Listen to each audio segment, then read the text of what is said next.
সংকটের সময় ওই মাওলার কাঠগড়ায় সবাইকে দাঁড়া হইতে হবে।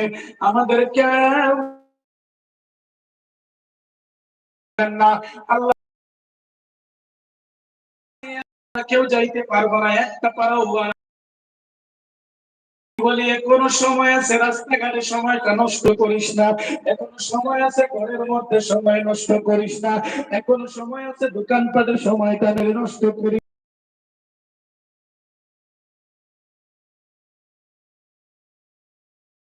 সময় অনুযায়ী।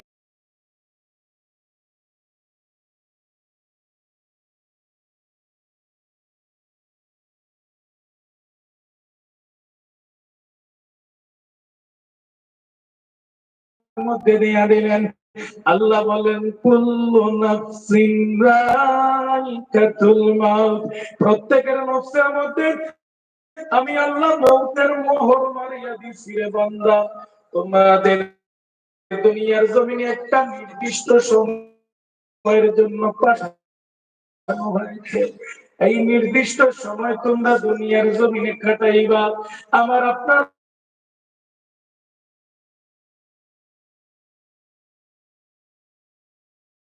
জান্নাত, দুনিয়া ও মাদরাতুল আখিরাহ। নামাজ হইল জান্নাতের চাবি, আর দুনিয়া হলো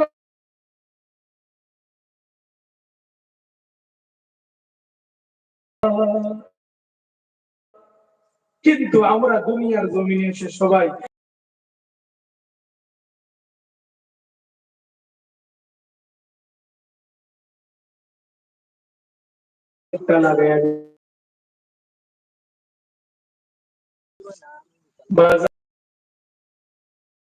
জগতের উম্মতের দল, শোনো শোনো শোনো, দুনিয়ার জমিনে এমন একটা সময় আসবে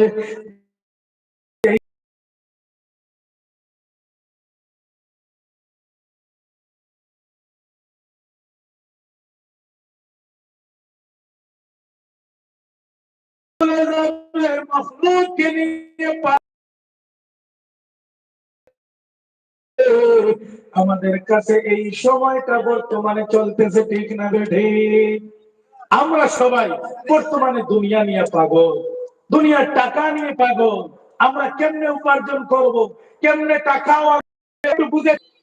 প্রত্যেককে প্রত্যেক জিনিসের হিসাব আমাদের দিতে হবে, আল্লাহর কাছে হিসাব দিতে হবে।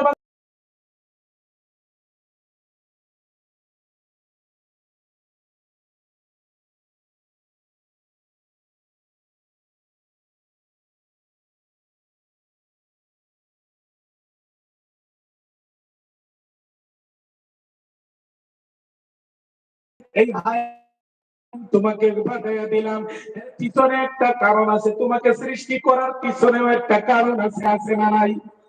আরো জোরে বলতে হবে, আছে না নাই? আল্লাহ রাব্বুল আলামিন বলেন, আমি মানব জাতিকে সৃষ্টি করলাম আমি আল্লাহর ইবাদতি করার জন্য। জোরে বলা যাবে না সুবহানাল্লাহ? আমার ভাইরা বন্ধুরা, এবার বলবেন হুজুর আপনার মন করা কোথায় তো চলবে না, আমাদের এভিডেন্স চাই, প্রমাণ চাই। আল্লাহ যে আমাদের আল্লাহর ইবাদত করার জন্য সৃষ্টি করলেন, তার একটা প্রমাণ দিয়ে দেন। ও যুবক আমার, বন্ধুরা আমার, আল্লাহ রাব্বুল আলামিন আমার আপনার নবীর উপর একটা কিতাব নাযিল করেছেন। এই কিতাবটার নাম কি আমরা জানি? নাম জানিনি? কি কিতাব নাযিল করছেন? কোরআন। আরো জোরে বলি কি?